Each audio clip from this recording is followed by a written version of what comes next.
Imagine a tired people returning home with empty hands and hearts, divided between hope and fear. Jerusalem was in ruins, the temple of God destroyed. The promises seemed too distant. It was in this scene of ashes and silence that God chose a new voice. Zechariah, son of Berechiah, grandson of Iddo. Zechariah was a young priest from the Levitical line, born in the exile of Babylon. From a young age, he had grown up hearing about the glories of the past, Solomon's temple, the Ark of the Covenant, the presence of God among the cherubim. But all of that was now just a memory. When the Jews were allowed to return to Jerusalem by decree of Cyrus, the king of Persia, Zechariah returned with them. He found a devastated city, broken walls, and even more fragile hearts. The people had freedom, but they had no direction. They needed more than stones. They needed faith. Before we continue, write here in the comments from which city and state you are watching this video. Take the opportunity to subscribe to the channel so you don't miss more videos like this. It was then that the call came. In the 8th month of the 2nd year of King Darius, the word of the Lord came to Zechariah with a divine urgency. He received not just a message, but a mission: to awaken a sleeping people, to rekindle the flame of hope, to restore the vision of purpose. And God began with a direct message: "Return to me and I will return to you." A simple phrase, but one that carried eternal weight. Zechariah was no ordinary prophet. He didn't just speak, he saw. His visions were vivid, symbolic, full of celestial enigmas. But before diving into the mysteries, God wanted to deal with the foundation, the heart. The prophet exhorted the people not to repeat the mistakes of their fathers, who despised the warnings of the ancient prophets and reaped destruction. It was a time for a new beginning, but also for decision. As the foundations of the temple began to be rebuilt, Zechariah laid invisible foundations, those of faith, obedience, and trust in the Lord. His voice echoed not only through the streets of Jerusalem, but traveled through the centuries with an eternal call: turn to God, and He will rebuild what you have lost. Why would God show a row of colored horses hidden among trees in a dark valley? What does that have to do with a people trying to rise from the rubble? It was night when Zechariah had his first vision, and nothing there seemed ordinary. If you like inspiring biblical stories like this, subscribe to the channel right now and leave your like on this video. He saw a man riding a red horse, standing among myrtle trees, small and dense trees that grow in damp and shady places. Behind him, other horses, red, sorrel, and white, waited in silence. Zechariah, confused, did what anyone would do. He asked what it meant. And then an answer came from heaven. Those horses were not simple animals. They were messengers from God, celestial patrols traversing the whole earth. They had returned with a report. The world was at peace. But it was not a true peace. It was a calm that hid injustices. While the empires rested in their fortresses, the people of God still suffered with the weight of reconstruction. The angel of the Lord, present there in the vision, interceded, "Lord of hosts, how long will you not have compassion on Jerusalem?" The question was not only from the angel, but also from the heart of the people. God answered with good and comforting words. He still loved Jerusalem. He still cared. There was still promise. The dark valley where the myrtle trees grew represented exactly the state the people were in, hidden, forgotten, surrounded by uncertainties. But the horses there, firm and attentive, showed that God was watching. Nothing escaped his eyes, and more than that, he was ready to act. The Lord declared that he would return to dwell in Jerusalem, that the temple would be rebuilt, that the cities would prosper again. The first vision was not just a symbolic message, it was a divine cry saying, "I see you and I have not forgotten." In the midst of the darkness, Zechariah saw signs that God was already on the way, riding among the shadows with promises of light. Zechariah was still absorbing the first vision when, suddenly, another scene formed before his eyes. 4 huge horns emerged from nowhere, pointing to the sky like silent threats. Startled, he asked the angel, "What are these?" The answer was quick and heavy. "These are the horns that scattered Judah, Israel, and Jerusalem." In biblical language, horns represent power. These 4 horns symbolized the great empires that had destroyed the people of God, probably Assyria, Babylon, Egypt, and Persia. They came from different directions, crushing dreams, scattering families, tearing down walls. They were forces that wounded without mercy, leaving marks wherever they passed. It was a living reminder that Israel's suffering was not random. It had names, it had faces, it had real enemies. But God did not just show the problem, He also revealed the solution. Soon after, 4 craftsmen appeared, men with tools in their hands, ready to act. Zechariah, intrigued, wanted to know, "What are these coming to do?" The answer was like a ray of justice. "These have come to terrify the horns, to cast them out, to break the power of those who attacked Judah." Craftsmen, simple, hard-working people, but in the hands of God, they became instruments of liberation. While the horns represented the dominion of evil, the craftsmen represented divine intervention. One by one, each horn would have a craftsman to match it. No oppressive power would stand before the celestial forge. This vision was not just to explain the past, it was a promise for the future. God was saying to the people, "You were wounded, but I am the restorer. Those who hurt you, I myself will face." It was as if the Lord took the tools in His hands and began to shape justice with fire, strength, and precision. Zechariah understood. God does not just see suffering, He acts against it. Each horn that rises receives its craftsman. Each threat has its answer. And the divine touch always comes at the right time, even when everything seems silent. In the silence of the dawn, Zechariah saw another scene form before him. A man walked with a measuring line in his hands, heading towards Jerusalem. That seemed simple almost every day. A man measuring the land. But in the context of that time, measuring meant more than calculating space.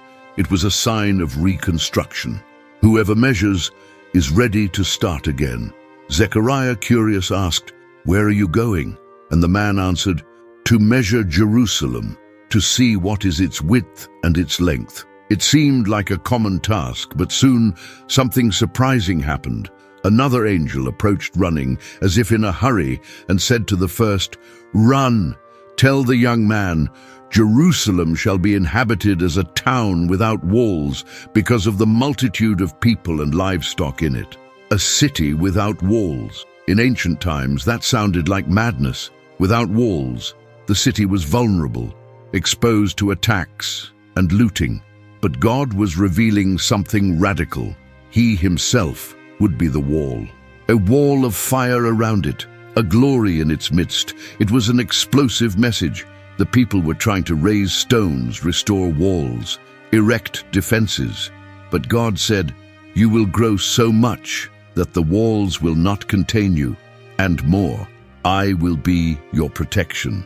The measuring line was not only for calculating, it was to announce what was to come. The blessing would be greater than the limits. The glory would surpass the walls. Zechariah saw more than an engineering project. He saw the blueprint of a promise. God was showing that the old standards no longer applied. Jerusalem would not be small, weak, or limited. It would be expansive, full of life, protected directly by the Lord of hosts. This vision spoke of growth, of provision, of security that does not depend on physical walls, but on the divine presence. A living city, breathing hope, inhabited by a people who would not need to fear. While the man measured the land, God was already measuring the heavens, and what He was preparing would not fit in human measures. The Jerusalem of the future would be as wide as the grace of God, and as safe as His arms around those who trust. The scene was solemn, almost like a celestial court. Zechariah saw Joshua the high priest, not the warrior of the past, but the spiritual leader of the return from exile, standing before the angel of the Lord. Beside him, Satan, accusing, attacking, pointing his finger as if to say he has no right to be here. And in fact, Joshua was wearing filthy garments. For a high priest, that was unthinkable. The clothes should be clean, pure, holy, a symbol of intercession between the people and God. But there, before the eyes of all, he seemed disqualified, dirty, condemned. It was the portrait of the people. After years in exile, Israel carried guilt, flaws, and scars. The temple destroyed, the covenant shaken, sin visible as a stain on white clothes. Satan took advantage of this, trying to annul the future based on the past. But before he could speak further, the Lord intervened. The angel of the Lord looked at the accuser and declared, "The Lord rebuke you, Satan. Is this not a brand plucked from the fire?" A brand, a piece of wood almost consumed, about to turn to ashes but still rescued in time. Joshua was that, someone who went through the fire of exile, through the embers of shame, but whom God did not let be lost. Then something incredible happened. God ordered that those filthy garments be taken from Joshua, and he said, "See, I have taken away your iniquity from you, and I will clothe you with rich garments." They changed his clothes, placed a clean turban on his head. It was more than a symbolic gesture, it was a transformation. A new identity, a new beginning with dignity. This vision revealed that the restoration of Jerusalem would not be just structural, but spiritual. The people needed to be purified, reconsecrated, renewed in their hearts. And Joshua, as a representative, was the first to go through this process. In the end, the angel declared promises that Joshua and his companions would be signs of what was to come, and that a servant called the branch would be sent. Something greater was to come, someone who would bring justice in its fullness. Joshua was restored before the eyes of the accuser, and with him, God began to restore an entire people. Zechariah raises his eyes and sees a bright image full of details, a golden lampstand with a bowl on top and 7 lamps lit, each with 7 pipes, as if the light was being multiplied to the maximum. Beside the lampstand, 2 olive trees, one on each side, connected directly to the bowl by gold pipes. There was no human hand replenishing the oil. It flowed on its own, directly from the trees, a celestial system, self-sufficient, perfect. Confused, Zechariah asks the angel, "What are these?" And comes the answer that would resonate for centuries. "Not by might nor by power, but by my spirit, says the Lord of hosts." That was the essence of the vision. The lampstand represented the presence of God, the light that never fades. The oil was the Holy Spirit flowing directly from the source. And the olive trees, they represented 2 anointed ones, probably Joshua, the priest, and Zerubbabel, the governor, leaders raised by God at that time. The message was clear: the reconstruction of the temple, the political challenges, the mood of the people. Nothing would be solved by human force. It would not be by the arm of man, nor by strategies or numbers. It would be by the invisible and constant action of the Spirit of God. The oil flowing directly from the olive trees was a reminder that when God is involved, the source never dries up. Zechariah then heard an even more specific promise. "Who are you, O great mountain? Before Zerubbabel, you shall become a plain." God was saying that no obstacle, political, spiritual, or emotional, would resist the mission that he had ordained. Zerubbabel, who had laid the foundations of the temple, would also place the final stone. And when that happened, everyone would shout, "Grace, grace to it." The vision was more than a religious symbol. It was a message for those who were tired, demotivated, thinking they had no strength to continue. God was saying, "I am pouring out oil. The flame will continue to burn, and nothing will stop what I have started." The lampstand continued to shine, the Spirit continued to flow, and God's plan continued, drop by drop, until it was fully fulfilled. Zechariah raises his eyes, and this time sees something flying towards him. It's not an angel, nor a celestial being. It is an immense scroll, like a giant parchment floating through the sky. It measures about 9 meters by 4 meters, impossible to ignore. It's as if God were displaying an open decree, visible to all. The angel explains, that scroll is the curse that goes out over the land, judging thieves and those who swear falsely in God's name. It is not a beautiful vision, nor a comfortable one. It is a reminder that God is not only interested in rebuilding temples and cities, He wants a clean people, a just nation. Each side of the scroll has a sentence. On one side, the thief will be expelled. On the other, the false oath will be cut off. God is purifying the environment. Before blessing, He cleanses. It is like sweeping the house before the party. Evil cannot dwell where He will live. And more, the curse not only reaches the person, but consumes them even to their house, walls, beams, and stones, a complete cleansing from the soul to the home. But Zechariah has no time to breathe. Soon after, he sees another scene, a woman trapped inside a measuring basket used in commerce. The angel points and says, "This is wickedness." The woman tries to get out, but is pushed back, and a lead lid, heavy, impenetrable, is placed on her. It is evil being confined, controlled, restricted. 2 other angels appear with wings like storks. They take the basket and carry it through the heavens to the land of Shinar, ancient Babylon. There a pedestal will be built for the basket, an altar for sin. The message is direct. God is taking wickedness out of Jerusalem and returning it to its place of origin. Evil will not be destroyed there. It will be expelled. The city of God will be purified before being inhabited by His glory. These 2 visions, although different, point to the same reality. Before the light shines fully, the shadows need to be pushed away. God does not share space with injustice. He expels, judges, and protects the environment where His promises will flourish. Zechariah understood the time of restoration was also the time of sanctification, and heaven had already begun the process. God's command was clear and unexpected. Take silver and gold from the hands of men newly arrived from exile and make crowns. Not one, but crowns in the plural. And then place them on the head of Joshua, the high priest.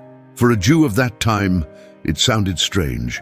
Crown was a symbol of royalty, and the priest was not king. The 2 roles had always been separate.